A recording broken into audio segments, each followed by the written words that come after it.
Students इस table के through हम ये देख सकते हैं कि कैसे थ्योरेटिकल और एक्सपेरिमेंटल बॉन्ड एनर्जीज एक दूसरे से डेविएट कर रही हैं, और उसकी main reason students ionic character या पोलैरिटी है।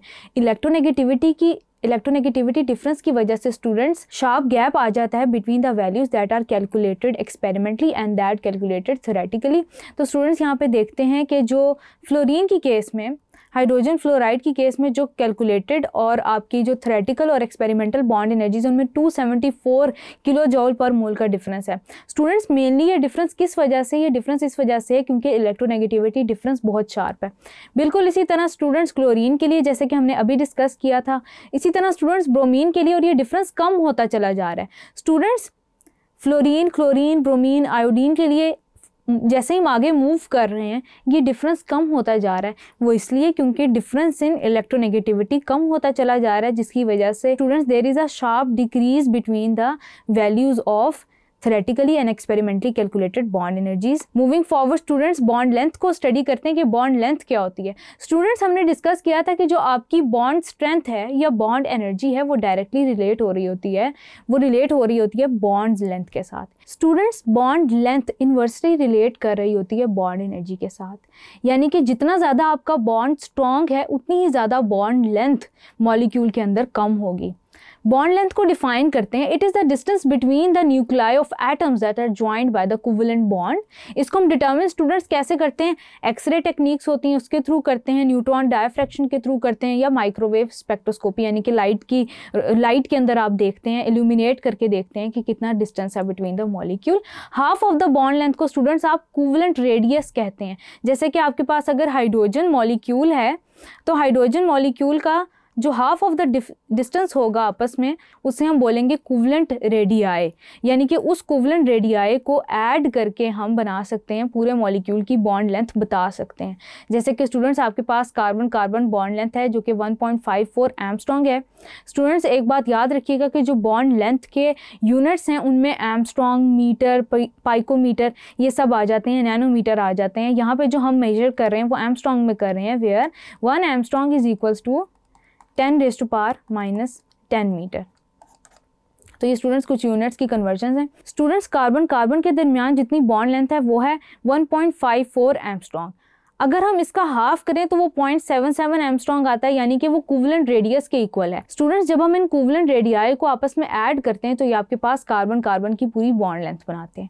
एक आप इलस्ट्रेशन भी देख सकते हैं जिसमें आप टोटल बॉन्ड लेंथ को रिप्रेजेंट कर रहे हैं, कैसे देखते हैं वो आप देख सकते हैं। स्टूडेंट्स अब हम देखते हैं covalent radii of various atoms. Hydrogen का देखते हैं, हाइड्रोजन, कार्बन, नाइट्रोजन, ऑक्सीजन, इसी तरह फ्लोरीन, क्लोरीन, ब्रोमीन, आयोडीन। जितना ज़्यादा साइज किसी भी एलिमेंट का, मॉलिक्यूल का स्मॉल होगा उतना ही ज़्यादा उसका कोवेलेंट रेडियस जो है उस एटम का वो कम होगा, फर्दर इंक्रीज होता चला जाएगा साइज की इंक्रीज होने के साथ। स्टूडेंट्स बॉन्ड लेंथ हम देखते हैं कुछ कोवेलेंट बॉन्ड्स की। कार्बन हाइड्रोजन की स्टूडेंट्स बॉन्ड लेंथ कम है। स्टूडेंट्स आपको याद होगा कि इस कोवेलेंट बॉन्ड की बॉन्ड एनर्जी जो है वो ज़्यादा है as compare to that of carbon carbon bond.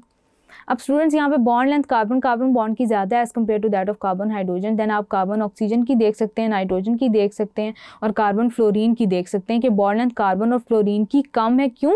क्योंकि इलेक्ट्रोनेगेटिविटी डिफरेंस ज़्यादा हो रहा है। जितना ज़्यादा स्टूडेंट्स इलेक्ट्रोनेगेटिविटी डिफरेंस होगा उतना ज़्यादा मॉलिक्यूल्स आपस में एटम्स एक दूसरे को खींचेंगे, एक दूसरे को अट्रैक्ट कर रहे होंगे और उतना ही ज़्यादा स्ट्रॉन्ग आपका बॉन्ड होगा। इसी तरह स्टूडेंट्स बॉन्ड एनर्जी भी उतनी ज़्यादा होगी और बॉन्ड लेंथ उतनी ज़्यादा कम होगी।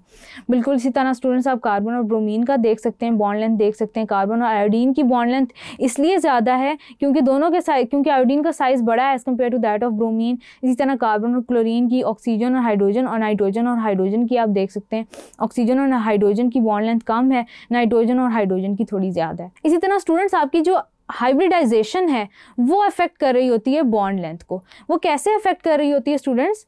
हाइब्रिडाइजेशन में स्टूडेंट्स आप देख सकते हैं कि आपके पास sp3 हाइब्रिडाइजेशन की केस में स्टूडेंट्स बॉन्ड लेंथ ज़्यादा है, sp2 की केस में कम है, इथाइलिन की केस में क्योंकि डबल बॉन्ड बन रहे हैं, sp की केस में ट्रिपल बॉन्ड बन रहे हैं तो आपकी जो बॉन्ड लेंथ है वो फर्दर कम हो जाती है। स्टूडेंट्स एक बात याद रखिएगा कि जो आपकी बॉन्ड लेंथ होती है वो कभी भी कांस्टेंट नहीं होती किसी भी मॉलिक्यूल के अंदर। यानी कि क्यों कांस्टेंट नहीं होती? क्योंकि मॉलिक्यूल स्टूडेंट्स एटम्स आपस में कॉन्टिन्यूसली वाइब्रेट कर रहे होते हैं। स्टूडेंट जब एटम्स कॉन्टिन्यूसली वाइब्रेट कर रहे होते हैं तो आप क्या करते हैं, जो मिनिमम वैल्यूज़ होती हैं जो हमारे पास बॉन्ड लेंथ की ऑब्टेन होती हैं as a result of X-ray diffraction analysis या न्यूट्रॉन डायफ्रैक्शन एनालिसिस, जो हमारे पास बॉन्ड लेंथ आती है मिनिमम वैल्यूज़ की आप एवरेज निकाल लेते हैं, उसको देन आप बॉन्ड लेंथ कंसीडर करते हैं। उसके अलावा स्टूडेंट्स आप देख सकते हैं कि कार्बन ऑक्सीजन की जो बॉन्ड लेंथ है वो किस तरह रिलेट होती है। कार्बन ऑक्सीजन की एथेनॉल में 1.41 है, sp2 हाइब्रिडाइजेशन में जब हम आते हैं फॉर्मिक एसिड की केस में 1.34 हो जाती है। इसी तरह स्टूडेंट्स कार्बन नाइट्रोजन की आप देख सकते हैं 1.47 है और फॉर्मामाइड की 1.36 है। स्टूडेंट्स उसके अलावा एक बात और आप याद रखेंगे कि ज़रूरी नहीं है कि आपके एटम्स के इक्विवेलेंट रेडियाई के सम की इक्वल ही हो बॉन्ड लेंथ, उससे कम या ज़्यादा भी हो सकती है। कम या ज़्यादा होने का मकसद क्या होता है कि वो डायरेक्टली रिलेट कर रही होती है इलेक्ट्रोनेगेटिविटी डिफरेंस से।